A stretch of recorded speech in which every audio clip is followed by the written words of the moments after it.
এ ভাই, আসমানের মধ্যে যে দুইজন নবী এখনো জীবিত, তাদের একজন হলেন হযরতে ঈসা আলাইহিস সালাম আর একজন ইদ্রিস আলাইহিস সালাম। কেমন করে তারা এত লম্বা হায়াত পাইলেন? কি ছিল সেই রহস্য, কি ছিল সেই ঘটনা? হযরত ইদ্রিস আলাইহিস সালামের ব্যাপারে বলা হয়, তারিখের কিতাবের মধ্যে রয়েছে। এ ভাইয়েরা, বন্ধুরা, আল্লাহর পয়গম্বর সৈয়দুনা ইদ্রিস আলাইহিস সালাম বহুত বড় আল্লাহর একজন পয়গম্বর। আদম আলাইহিস সালামের ছেলে হযরত শীস আলাইহিস সালামের বংশধর। তিনি ছিলেন বড় পরহেজগার, সারাক্ষণ তাসবিহ তাহলিল আল্লাহ পাকের জিকির আজকারে থাকতেন। উল্লেখযোগ্য আমল ছিল তিনি সর্বদা রোজা রাখতেন। আল্লাহর পয়গম্বর রোজা রাখতেন। ইফতারের সময় জান্নাত থেকে তার জন্য ইফতারি আনা হতো। ওই ইফতারি তিনি ভক্ষণ করতেন, যা থাকতো সেটা আবার জান্নাতে চলে যেত। ইদ্রিস আলাইহিস সালাম বেশি বেশি রোজা রাখার কারণে আল্লাহর ভালোবাসা, আল্লাহর মহব্বত, আল্লাহর প্রেম তিনি লাভ করলেন। কারণ রোজা একমাত্র আল্লাহর জন্য। হাদিস শরীফে নবী বলেন, আস-সাওমু লি ওয়া আনা আজজি বিহি। হাদিসে কুদসি আল্লাহ পাক বলেন, যেই মানুষটা রোজা রাখলো সে যেন আমার জন্যই রোজা রাখলো, আর রোজার প্রতিদান আমি আল্লাহ নিজের হাতে দেব। ওয়া ফি riwayatin উজজা বিহি। অন্য রিওয়ায়াতে এসেছে, রোজার বদলা আল্লাহ বলেন আমি নিজেই বান্দার হয়ে যাব। ইদ্রিস আলাইহিস সালাম এত বেশি রোজা রাখতেন। আজরাইল আলাইহিস সালাম আল্লাহর কাছে সুপারিশ করলেন, মালিক, আমি আপনার পয়গম্বর সৈয়দনা ইদ্রিসের সাথে একটু মহব্বত করতে চাই, তার সাথে একটা মহব্বতের সম্পর্ক তৈরি করতে চাই। মানুষের বেশ ধরে হযরত আজরাইল আলাইহিস সালাম সৈয়দনা ইদ্রিস আলাইহিস সালামের কাছে আসলেন। মেহমান হলেন, তিনিও রোজা রাখছেন। আজরাইল আলাইহিস সালাম তিনিও রোজাদার। ইফতারের সময় জান্নাতি ইফতার সামনে হাজির হলো। সৈয়দনা ইদ্রিস আলাইহিস সালাম মেহমানকে নিয়ে ইফতার খাইতে বসলেন। নিজে খাইতেছেন, মেহমানকে বলতেছেন খাওয়ার জন্য, কিন্তু তিনি তো মানুষ নন, তিনি তো নূরের তৈরি ফেরেশতা, তিনি তো সেই পরিচয় দেন না। না দেওয়ায় তিনি বলতেছেন, হযরত আমি খাবো না, আপনি খান। সৈয়দনা ইদ্রিস আলাইহিস সালাম তিনি চেষ্টা করে মেহমানকে কিছু খাওয়াইতে পারলেন না। যাক, তিনি না খেয়ে সারাদিন ইবাদত, সারা রাত আল্লাহর বন্দেগী করলেন। সকালবেলা দুজন বের হলেন একটু সফরে। ভাইয়েরা আমার, বন্ধুরা আমার, খেয়াল করে মনোযোগ দিয়ে শুনুন। সফরে বের হয়েছেন একটা ফসলি জমি। ওই ফসলি জমির কাজ দিয়ে তারা যাইতেছেন, ফল ফলাদিতে ভরপুর বাগান। সৈয়দনা ইদ্রিস আলাইহিস সালামকে মালাকুল মউত আজরাইল বলতেছেন, ওগো আল্লাহর পয়গম্বর, চলুন আমরা ওই গাছ থেকে কিছু ফল ভক্ষণ করি। সৈয়দনা ইদ্রিস আলাইহিস সালাম বলেন, আপনি তো বড় আশ্চর্য মানুষ, হালাল খাবার আপনার সামনে পেশ করলাম, কিন্তু আপনি হালাল খানা খাইলেন না, এখন অন্যের মাল খাইতে চাইতেছেন। চলুন সামনে চলুন। সামনে চললেন, দেখেন বকরি রাখাল একদল, এক পাল বকরি চরণভূমিতে বিচরণ করতেছে। এখানে যাইও মালাকুল মউত আজরাইল বলতেছেন সৈয়দনা ইদ্রিস আলাইহিস সালামকে, চলুন আমরা একটা বকরি জবাই করে ভক্ষণ করি। আল্লাহর নবী তখনও আশ্চর্য হলেন, হালাল খাবার আপনার সামনে পেশ করলাম, আপনি হালাল খানা খাইলেন না, আর এখন অন্যের মাল খাইতে চান, কি আশ্চর্য। চলুন সামনে চলুন। 3 দিন তার বাড়িতে থাকলেন। ওনার চাল চলনে হযরতে সৈয়দনা ইদ্রিস আলাইহিস সালামের কিছু সন্দেহ হলো। পরে তিনি জানতে চাইলেন, পিরাপিরি করলেন যে আপনার পরিচয় কি, আপনি বলুন কে আপনি। আজরাইল আলাইহিস সালাম তখন পরিচয় দিয়ে দিলেন হাসি মুখে, ওগো আল্লাহর পয়গম্বর, আমি তো দুনিয়ার কোনো মানুষ নই, আমি হলাম নূরের তৈরি ফেরেশতা, আমার নাম মালাকুল মউত আজরাইল। হযরত ইদ্রিস আলাইহিস সালাম বলতেছেন, আপনি কি সেই মালাকুল মউত যিনি মানুষের জান কবজ করেন? বলে, হ্যাঁ, আমি সেই মালাকুল মউত। ইদ্রিস আলাইহিস সালাম বলেন, তাহলে আসলেন, আপনি আমার কাছে আসলেন কি আমার জান কবজ করার জন্য? তিনি বলেন, না, আমি আপনার জান কবজ করতে আসি নাই, আমি এসেছি আপনার সাথে একটা বন্ধুত্ব স্থাপন করার জন্য। আল্লাহ আপনাকে খুব ভালোবাসেন, এজন্য আমি আপনার সাথে সাক্ষাতে এসেছি, বন্ধুত্ব স্থাপন করতে এসেছি, আমি আপনার বন্ধু হতে চাই। সাইয়্যিদুনা ইদ্রিস আলাইহিস সালাম তখন বলেন, আমি আপনার সাথে বন্ধুত্ব স্থাপন করতে পারি 3 শর্তে। 1 নাম্বার শর্ত হলো, মানুষের রূহ কবজ করেন আপনি, আমি একটু জানতে চাই, একটু বুঝতে চাই কেমন করে রূহ কবজ করা হয়। এই রূহ কবজ করার অবস্থাটা আমি একটু বুঝতে চাই, জানতে চাই, এজন্য আপনি আমার জানটা এখন কবজ করবেন। মালাকুল মউত আজরাইল বলেন, এটা আমার ইচ্ছাধীন নয়, যদি রূহ কবজ করতে হয় আল্লাহর পক্ষ থেকে অনুমতি লাগবে। সাইয়্যিদুনা ইদ্রিস আলাইহিস সালাম আল্লাহর কাছে অনুমতি নিয়া মালাকুল মউত আজরাইলকে বললেন, ভাই আজরাইল, আপনি আমার জানটা কবজ করুন, আমি একটু দেখতে চাই রূহ কবজ, জান কবজের হালতটা কেমন হয়। আমাদের প্রত্যেকেরই সামনে জান কবজের হালত রয়েছে রে ভাই। এমন কোনো প্রাণী নাই যে প্রাণী মৌতের স্বাদ গ্রহণ করবে না। প্রত্যেকের সামনেই সাকরাতুল মউত রয়েছে, মরণের যন্ত্রণা রয়েছে। আজরাইল আলাইহিস সালাম তখন তিনি প্রস্তুতি নিলেন, নবীকে বললেন, নবী গো, আপনি প্রস্তুত হন। তারপরে রূহটা কবজ করলেন, আবার রূহটা তাকে দিয়া দিলেন। এরপরে আজরাইল আলাইহিস সালাম বলতেছেন, আল্লাহর পয়গম্বর, বলুন তো আপনার কাছে কেমন লাগলো, জান কবজটা কেমন লাগলো, কেমন বুঝলেন? সাইয়্যিদুনা ইদ্রিস আলাইহিস সালাম বলতেছেন, ভাই মালাকুল মউত আজরাইল, আমি কি বলবো, শুধু এতটুকু বলতে পারি, একটা জিন্দা প্রাণীকে জীবন্ত ছিলাইয়া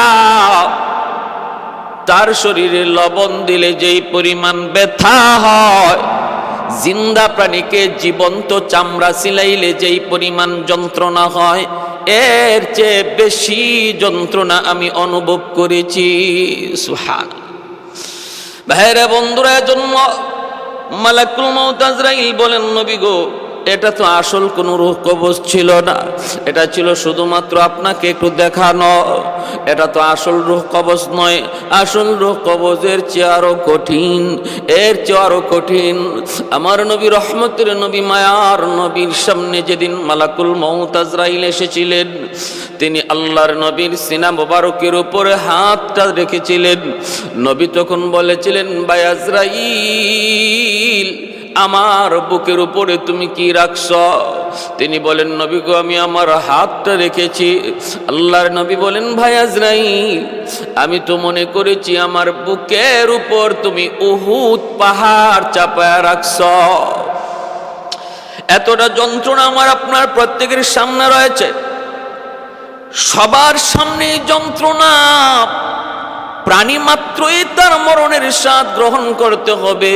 কুল্লু নাফসিন যায়িকাতুল মাউত।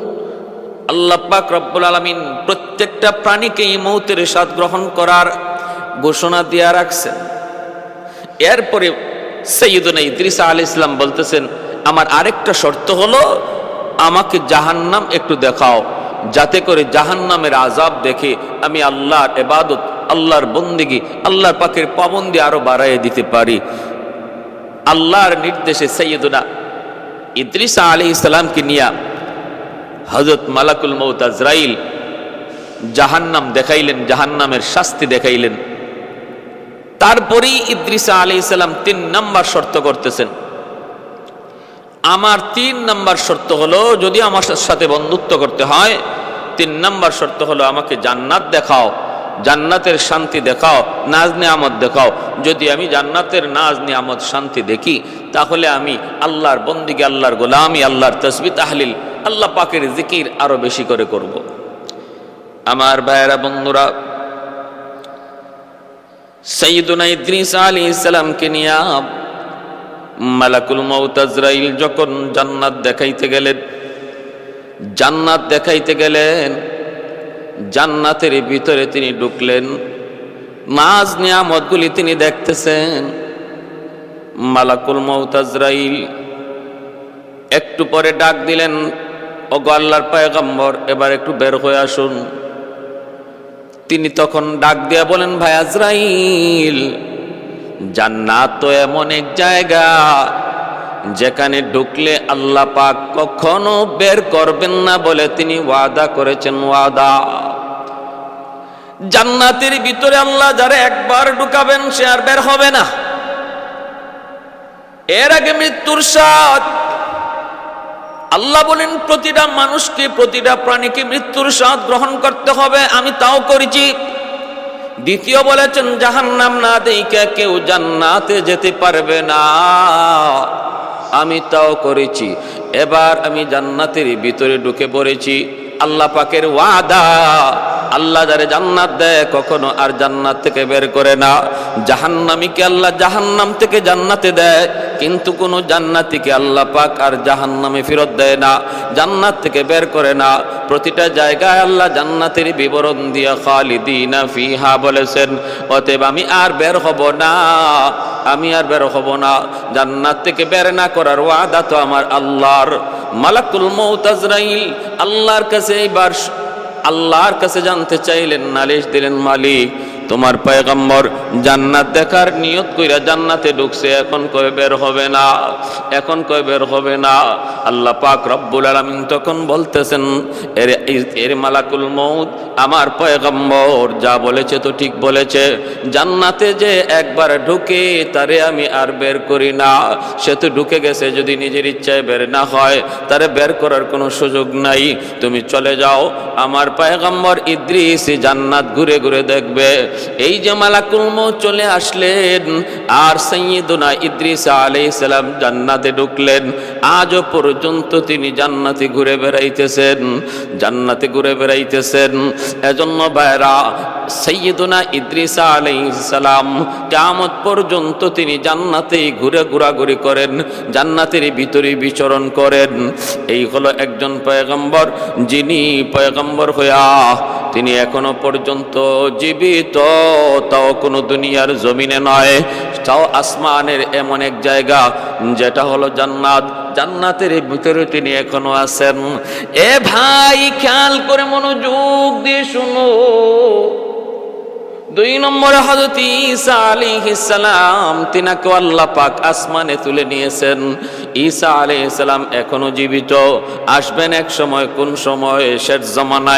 শেষ জমানায় দাজ্জালের সাথে জিহাদের জন্য, দাজ্জালকে প্রতিহত করার জন্য ঈসা আলাইহিস সালামের আগমন হবে। ভাইরা, বন্ধুরা, এজন্য বলতেছিলাম দুজন পয়গম্বরের কথা আল্লাহ পাক কোরআনের মধ্যে বলেছেন।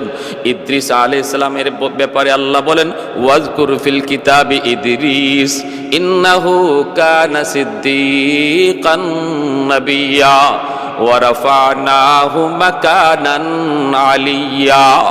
স্মরণ করো আমার পয়গম্বর ইদ্রিসের কথা।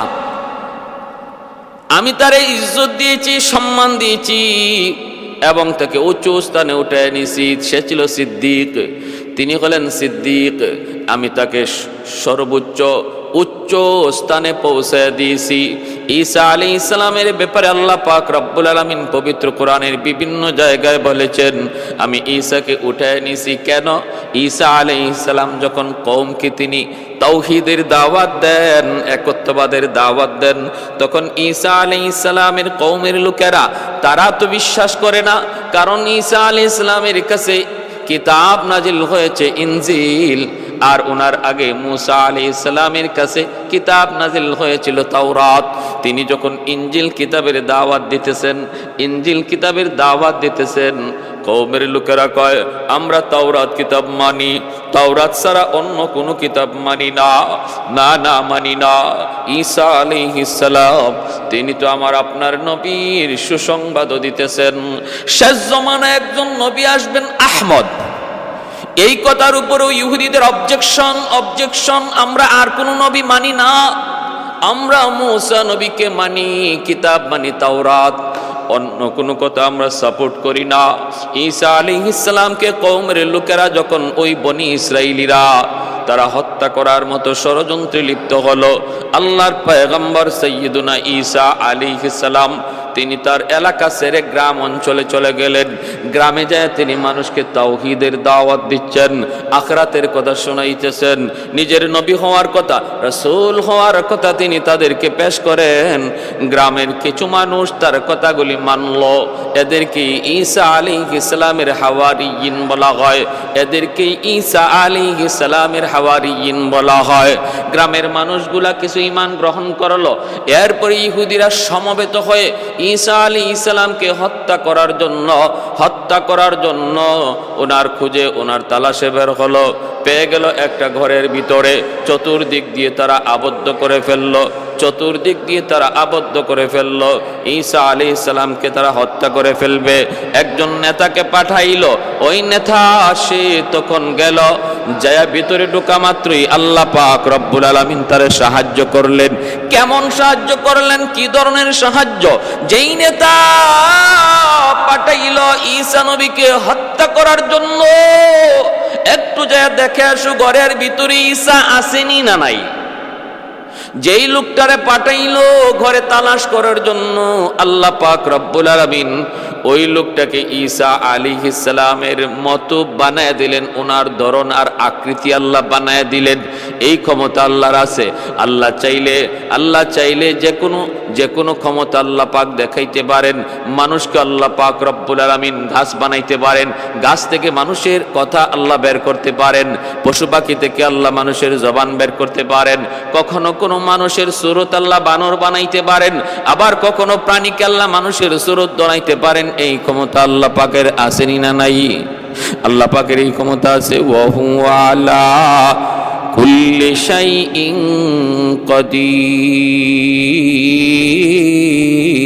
কাদির। সকল ক্ষমতার মালিক আল্লাহ, সকল ক্ষমতার মালিক আল্লাহ। বনি ইসরায়েলের কিছু মানুষকে আল্লাহ পাক বানর বানাইছিলেন, পবিত্র কোরআনে আল্লাহ পাক সেই ঘটনা উল্লেখ করেছেন। মানুষগুলিকে আল্লাহ পাক বানর বানায় দিয়েছেন, এই ক্ষমতা আল্লাহর আছে। ঈসা আলাইহিস সালাম ঘরের ভিতরে আছেন কি নাই, এই খবর নেওয়ার জন্য যেই মানুষটাকে, যেই নেতাকে তারা ঘরের ভিতরে পাঠাইলো, আল্লাহ পাক রব্বুল আলামিন ওই মানুষটাকে ঈসা নবীর আকৃতি বানায় দিলেন। বেশ কিছুক্ষণ অপেক্ষা করার পর লোকজন তাড়াহুড়া করে সব ঘরে ঢুকে পড়লো। এইদিকে আল্লাহ পাক রব্বুল আলামিন জিব্রাইল মারফতে তার পয়গম্বর, তার রাসূল সাইয়্যিদুনা ঈসা আলাইহিস সালামকে তিনি আকাশে উঠায় নিলেন। ওরা ভিতরে ঢুইকা নিজের নেতাকে ঈসা মনে কইরা হত্যা করলো, মারধর করলো। সে বারবার বলতেছে, রে ভাই আমি কিন্তু ঈসা না, কিন্তু ওরা বলতেছে না না, কারণ সুরত তো আল্লাহ ঈসা নবীর বানায় দিছেন। এজন্য কওমের লোক বিশ্বাস করে না, মারধর করে হত্যা করে ফেললো, শুলিতে চড়াইলো। এই হলো ঈসা আলাইহিস সালামকে আল্লাহ পাক আকাশে তুলে নেওয়ার ঘটনা। আল্লাহ তুইলা নিছেন আসমানে, আর ঈসা মনে করে ওরা হত্যা করে ফেললো। এজন্য ইহুদিরা মনে করে ঈসা নবীকে ওরা হত্যা করেছে, কিন্তু আল্লাহ কোরআনে বলেন না না, আমার ঈসাকে আমি আল্লাহ আসমানে উঠায় নিছি, আজও পর্যন্ত জীবিত। আসবেন শেষ জমানায়, ইমাম মাহদী আলাইহিস সালামের জমানায় ঈসা আলাইহিস সালাম আগমন করবেন, আর তিনি তখন দাজ্জালের সাথে যুদ্ধ করবেন। ইমাম মাহদী আলাইহিস সালাম আসরের নামাজের সময় নামাজটা পড়াইবেন। ওই মুহূর্তে দামেস্কের সেই মসজিদের সাদা মিনারায় আল্লাহর পয়গম্বর সাইয়্যিদুনা ঈসা তিনি তখন ওই মিনারায় নামবেন, সেখান থেকে তিনি আসবেন, মসজিদে ঢুকবেন। আমাদের ইমাম মাহদি তাকে নামাজ পড়াইতে বলবেন, কিন্তু তিনি বলবেন না, আপনি নামাজ পড়ান, কারণ আপনি উম্মতের ইমাম। আমি আর এখন নবী হিসেবে আসি নাই, আমার একটা কাম বাকি রইছিল, কামটা হলো আমার মৌতটা বাকি রইছিল। এই বাকি কাম সম্পন্ন করার জন্য আল্লাহ আমাকে আবার দুনিয়া পাঠাইছে, ইমামতি করবেন আপনি। আজ আপনি ইমাম, আমি ঈসারও ইমাম। ঈসা আলাইহিস সালামকে এইভাবে আল্লাহ আকাশে উঠিয়ে দিয়েছেন। তাহলে এই দুইজন পয়গম্বর সাইয়্যিদুনা ইদ্রিস আলাইহিস সালাম আর সাইয়্যিদুনা হযরত ঈসা আলাইহিস সালাম, ওনারা দুজন জীবিত, এখনো পর্যন্ত জীবিত, জমিনে না আসমানে? আসমানে। এবার আসুন, জমিনে যে দুইজন নবী জীবিত আছেন, তারা কোন কারণে জীবিত, তাদের পিছনে ঘটনা কি, তারা কোথায় আছেন? হযরত খিজির আলাইহিস সালাম তিনি আছেন দুনিয়াতে জীবিত জল বাগের দায়িত্বে, আর হযরত ইলিয়াস আলাইহিস সালাম তিনি এখনো আল্লাহ পাক তারে জীবিত রাখছেন স্থল ভাগের দায়িত্বে। হযরত খিজির আলাইহিস সালামের ঘটনা আমরা মোটামুটি সবাই জানি, হযরত মূসা আলাইহিস সালামের সাথে তার ঘটে যাওয়া ঘটনা। কিন্তু হযরত খিজির আলাইহিস সালাম ইনি কিভাবে এই লম্বা হায়াত পাইলেন, এটা আমরা অনেকেই জানি না। হযরত খিজির আলাইহিস সালাম তিনি, ভাইরা, খিজির আলাইহিস সালাম তিনি বাদশাহ ইস্কান্দার, যাকে কোরআনের ভাষায় জুলকারনাইন বলা হয়, এই হযরত বাদশাহ জুলকারনাইন, যাকে আল্লাহ পাক তামাম দুনিয়ার রাজত্ব দান করেছিলেন, যে দুইজন মুমিনকে আল্লাহ তামাম দুনিয়ার বাদশাহী দান করেছিলেন, তাদের ভিতরে একজন হলেন হযরতে বাদশাহ ইস্কান্দার, যেটাকে আমাদের ভাষায় আর কোরআনের ভাষায় জুলকারনাইন। আরেকজন হলেন হযরতে সুলাইমান আলাইহিস সালাম। এই দুইজনকে আল্লাহ পাক রব্বুল আলামিন মুমিনদের ভিতর থেকে তামাম দুনিয়ার বাদশাহী দান করেছিলেন, আর কাফেরদের ভিতর থেকে বুখতানসর আর নমরুদ। আমার ভাই একটু খেয়াল করে শুনুন, বাদশাহ ইস্কান্দার, বাদশাহ জুলকারনাইন, ওনার প্রধান উজির ছিলেন হযরত খিজির আলাইহিস সালাম, যার নাম ছিল বিলিয়া।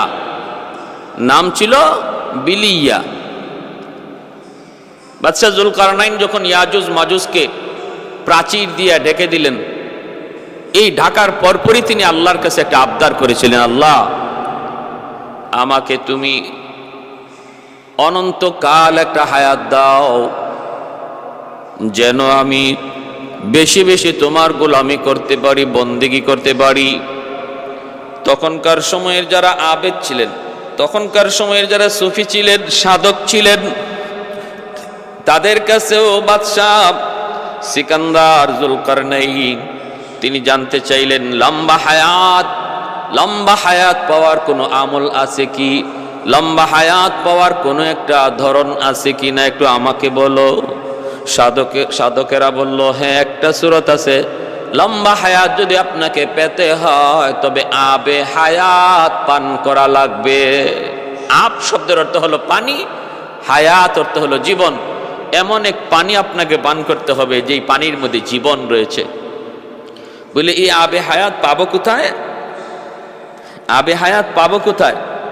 সাধক তিনি তখন বললেন, কুহে কাফ নামক একটা পর্বতমালা, এই কুহে কাফ, এই পর্বতের ভিতরে অন্ধকার একটা গুহার মধ্যে পানি আবে হায়াত আল্লাহ রেখে দিয়েছেন, যা দুধের চেয়েও বেশি সাদা, মধুর চেয়েও বেশি মিষ্টি, মেশকে আম্বরের চেয়েও বেশি ঘ্রাণ। এই পানি যে একবার পান করবে, আল্লাহ পাকের উসিলায় আল্লাহ তারে লম্বা হায়াত আল্লাহ তারে দান করবে। তাহলে পেতে হলে কি করতে হবে? কুহে কাফ যেতে হবে, তালাশ করতে হবে। সেখানে অন্ধকার এক গুহা, সেই গুহার মধ্যে তালাশ করতে হবে। তবে এই তালাশটা অত্যন্ত বিপজ্জনক। তারপরও বাদশাহ জুলকারনাইন তিনি তালাশে বের হওয়ার ইচ্ছা পোষণ করলেন। রাজ্যে তিনি জানায় দিলেন, মন্ত্রী পরিষদের মধ্যে তিনি আলোচনাও করলেন, সিদ্ধান্ত নিলেন আমি বের হয়ে যাব। আমার কিছু যুবক সৈন্য সামন্ত নিয়ে আমি বের হয়ে যাব। তালাশে যদি বছর কেটেও যায়, বছর কেটেও যায়, আমি তালাশে বের হব, তালাশ করব। রাজ্যের দায়িত্ব আপাতত কাউকে দিয়া বাদশাহ জুলকারনাইন আবে হায়াতের তালাশে বের হলেন। সঙ্গী বানাইলেন কিছু যুবক, কিছু সেনা সামন্তকে, আর প্রধান উজির হযরতে বিলিয়া, যার পরবর্তী নাম ছিল হযরতে খিজির আলাইহিস সালাম, ওনাকে সঙ্গে নিয়ে রওনা দিলেন। অন্ধকার গুহার ভিতরে তারা তালাশ করবেন, বাতি জ্বালানো যাবে না, কারণ সাধক জানিয়ে দিছে আগুন নিয়ে ওই গুহার ভিতরে ঢোকা যাবে না, তাহলে অন্ধকারে দেখব কেমন করে। সিদ্ধান্ত নিলেন দামি হীরার টুকরা সাথে নিয়ে তারা বের হবেন, দামি হীরার টুকরা সাথে নিয়ে তারা গুহায় বের হবেন। প্রত্যেকের হাতে একটা করে দামি হীরার টুকরা দেওয়া হলো। দামি হীরার টুকরা নিয়ে তারা গুহার ভিতরে ঢুকবেন। বের হলেন লম্বা সফর। ওই লম্বা সফরের ভিতরে কতজন এই সফরের মধ্যেই গায়েব হয়ে গেল। কুহে কাপ পর্যন্ত তারা পৌঁছে গেলেন। গুহা চরম অন্ধকার। হযরত বিলিয়ার কাছেও বাদশাহ জুলকারনাইন একটা দামি পাথর হীরার টুকরা দিলেন, যেই হীরার পাথরের কারণে আলো চমকায়, আলো জ্বালাইতে হয় না। ওই হীরার টুকরা যার হাতে থাকে সেই রাস্তা দেখতে পায়, অন্ধকারও আলো দেখতে পায়। হযরতে জুলকারনাইন তিনি তখন বের হলেন, বিলিয়ার হাতে তিনিও হীরার টুকরাটা দিলেন। গুহার ভিতরে ঢুকে কে কোন দিকে চলে গেল কোনো খবর নাই, এক একজন এক এক দিকে হারিয়ে গেল। হযরত বিলিয়া তিনিও একা হয়ে গেলেন, জুলকারনাইন একদিকে, বিলিয়া অন্যদিকে। এইভাবে তালাশে মগ্ন হলেন।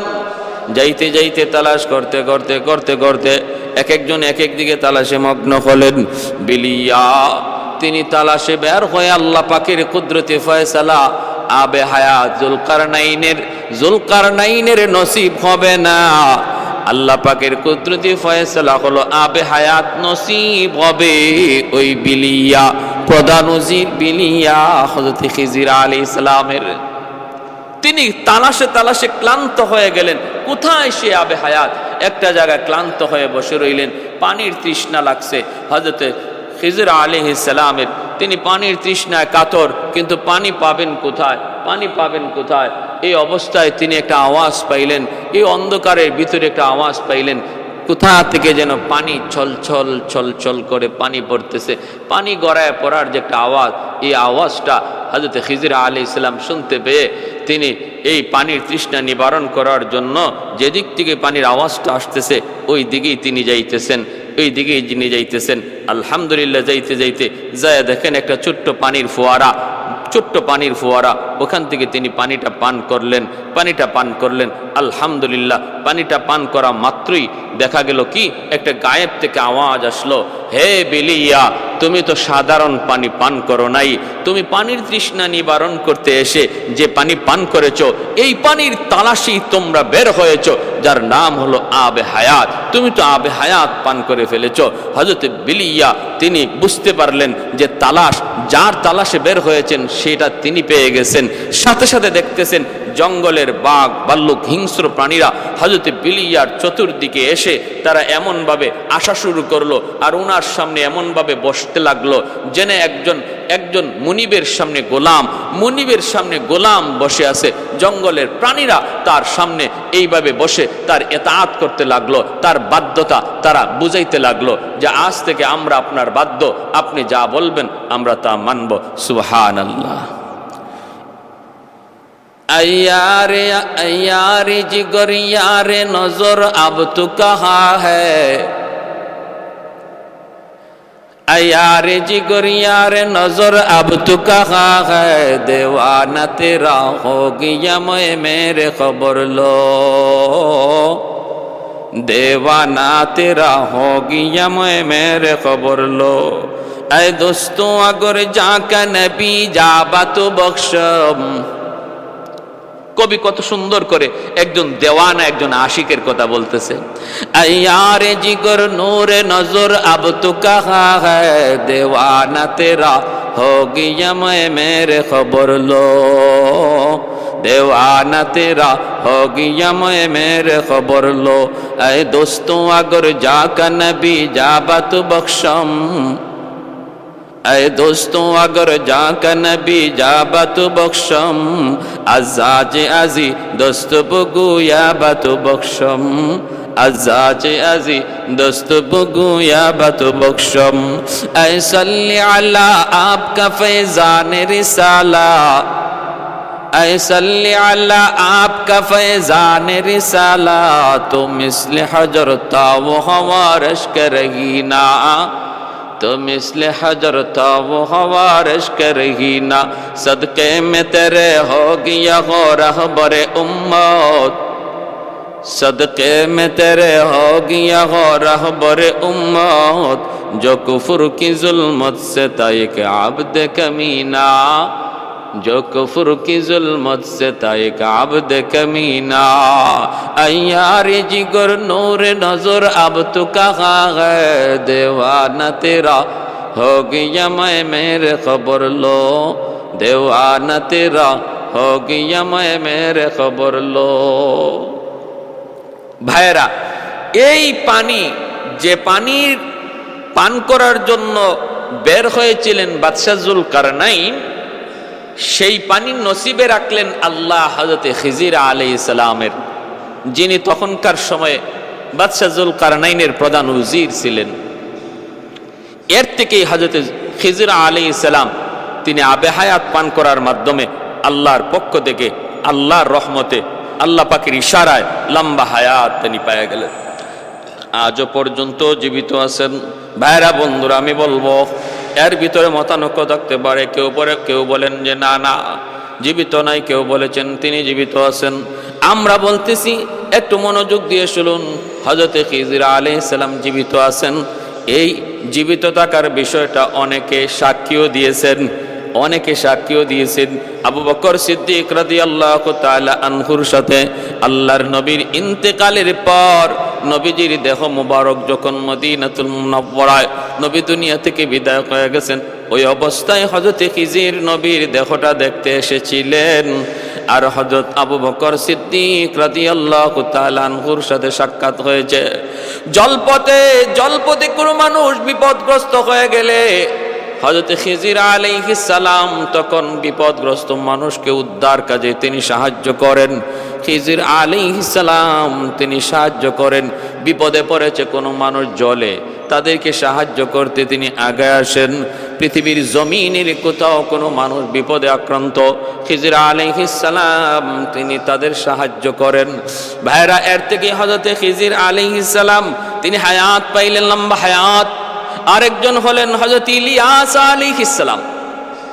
চারজন নবীর কথা বললাম যারা লম্বা হায়াত পাইলেন, এখনো পর্যন্ত তারা জীবিত। সর্বশেষ হযরত ইলিয়াস আলাইহিস সালাম, তিনি বনি ইসরাইলের একজন পয়গম্বর। হযরত ইলিয়াস আলাইহিস সালাম ইনি ওনার কওমকে যখন কালেমার দাওয়াত দেন, তাওহীদের দাওয়াত দেন, কওমের লোকেরা তা মানে না। এটাই স্বাভাবিক, যত নবী যত রাসূল যখনই কওমের সামনে কালেমার দাওয়াত দিয়েছেন, কেউ প্রথমে সহজে মানে না, মেনে নেয় না। শুধু মানে তো নাই, বরং নির্যাতন করে, কটূক্তি করে, বাজে মন্তব্য করে, গালাগালি করে। আল্লাহ কোরআনের পবিত্র কোরআন সূরা ইয়াসিনের মধ্যে বলেন, ইয়া হাসরাতান আলাল ইবাদ মা ইয়াতিহিম মির রাসূলিন ইল্লা কানু বিহি ইস্তাহজিউন। এমন কোন পয়গম্বর নবী নাই, আল্লাহ নিজে আফসোস করেন। ইয়া হাসরাতান আলাল ইবাদ, হায় মানুষের উপর আমি আল্লাহর আফসোস যে আমার এমন কোন রবি, এমন কোন রাসূল তাদের কাছে আসেন নাই যার সাথে তারা মজাক করে নাই, ঠাট্টা করে নাই, বিদ্রুপ করে নাই। ইলিয়াস আলাইহিস সালাম কওমের সামনে আসলেন, এসে দেখেন এরা বাল নামক মূর্তির পূজা করে। বাল হলো এক সুন্দরী, বিশ্ব সুন্দরী এক নারী ছিল বাল নামে। ওই নারীর পূজা করে সে দুনিয়া থেকে মৃত্যুর পর। তখন তার মূর্তি বানায়া এলাকা মানুষ ও বালের পূজারী, তিনি কালেমার দাওয়াত দিতেছেন, মূর্তি পূজা না করতে নিষেধ করতেছেন। এই অবস্থায় তারা তার কথা মানল না। এমনকি বালকে তারা দেবতা তো মানেই, এই বালের 150 জন মিথ্যা নবীও বানাইছে তাদের দেবতার। তিনি তাদের কাছে কালেমার দাওয়াত দেওয়ার পরে যখন মানে না, আল্লাহর কাছে আযাব চাইলেন। আল্লাহ পাক রব্বুল আলামিন আযাব দেওয়ার অঙ্গীকার করলেন। আযাব চলে আসলো, দুর্ভিক্ষ। বাদশার কাছে যায় নবী বলতেছেন, দুর্ভিক্ষ থেকে যদি বাঁচতে হয় তাহলে তওবা করে তাওহীদের পথে চলে আসো, মূর্তি পূজা ছেড়ে দাও, নতুবা এই আযাব যাবে না। আমার কথা যদি বিশ্বাস না হয়, আমি যে নবী, আমি যে পয়গম্বর, এই কথা যদি বিশ্বাস না হয়, তাহলে আসো প্রমাণ করি। তোমাদের যেই নবী, ওই বালের যে মিথ্যা নবী, এরা মিথ্যাবাদী নবী, আমি এটা প্রমাণ করতে সক্ষম। বাদশাহ তখন বলল, তুমি কেমন করে প্রমাণ করবা? তিনি বললেন, তাহলে ওই নবীদেরকে ডাকো, ওদেরকে বলো ওরা বালের নামে কুরবানি দিবে, আমি আমার আল্লাহর নামে কুরবানি দিব। আর তখনকার সময়ে কুরবানি কবুল হওয়ার আলামত ছিল আসমান থেকে আগুন আইসা যার কুরবানিটা খেয়ে ফেলতো, বোঝা যাইতো তার কুরবানি আল্লাহর কাছে কবুল হয়েছে।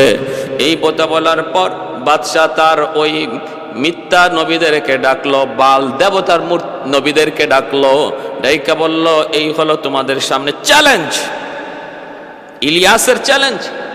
তোমরা কোরবানি দিবা, রাখবা, সেও কোরবানি দিবে, বস্তু রাখবে, আকাশ থেকে যার কোরবানি এসে আগুন খেয়ে ফেলবে, বোঝা যাবে তার কোরবানি কবুল, তার ধর্ম সত্য, তার মতবাদ সত্য। এই কথা বইলা ওরা যখন কোরবানির বস্তু মাটিতে রাখলো, আসমান থেকে কোনো আগুনও আসে না। হযরত ইলিয়াস আলাইহিস সালাম যখন আল্লাহর নামে কোরবানি দিয়া বস্তু রাখলেন, আসমান থেকে এইভাবে আমার ভাইয়েরা আগুন আইসা ওনার কোরবানিটা খেয়ে ফেললো। প্রমাণ হয়ে গেল সবার সামনে যে ওনার কোরবানি কবুল হয়েছে। এই দিকে আমার ভাইয়েরা কোরবানি কবুল হওয়ার পর সাথে সাথে উপস্থিত মুহূর্তে কিছু মানুষ কালেমা পড়ে মুসলমান হয়ে গেল। কিন্তু বাদশাহ এবং বাদশার স্ত্রী সেটা মানে না, তাদের ষড়যন্ত্র রয়ে গেল। তারা ষড়যন্ত্র করলো হত্যা করার জন্য। তখন আল্লাহর পয়গম্বর সাইয়্যিদুনা হযরত ইলিয়াস আলাইহিস সালাম, তিনি তখন এলাকা ছেড়ে অন্যত্র চলে গেলেন। ভাইরা, অন্যত্র চলে যাওয়ার পর সেখানে তিনি মানুষকে দাওয়াত দিতেছেন, আত্মগোপনে চলে গেলেন। খোঁজ তালাশে মগ্ন হয়ে গেল হত্যা করার জন্য। নবী তখনও তিনি এইভাবে নিজেকে আত্মগোপনে নিয়ে গেলেন। আর এই দিকে আল্লাহর পক্ষ থেকে তাদের উপরে আযাব আসলো, কঠিন আযাব। এমন আযাব আসলো যে আযাবে এমন এক দুরারোগ্য রোগে আক্রান্ত হলো, সবগুলি তারা এই রোগে মারা গেল। আর ইলিয়াস আলাইহিস সালাম তিনি যে আত্মগোপনে গিয়েছেন, সেখান থেকে আর তিনি ফিরে আসেন নাই। আল্লাহ পাক তারে ওইভাবেই আত্মগোপনে রেখে দিয়েছেন, কিয়ামত পর্যন্ত তিনি এইভাবে থাকবেন। শাওয়াহিদুন নবুয়া নামক কিতাবের মধ্যে একটা ঘটনা বলি।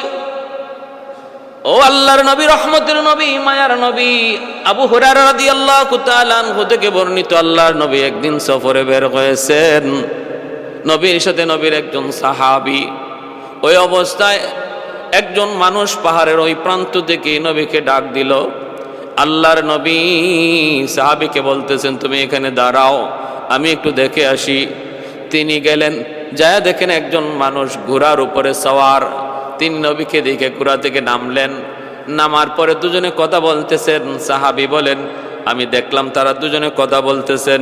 ওই অবস্থায় দেখলাম আসমান থেকে খাঞ্চা ভরা একটা খাবার তাদের সামনে নাজিল হলো।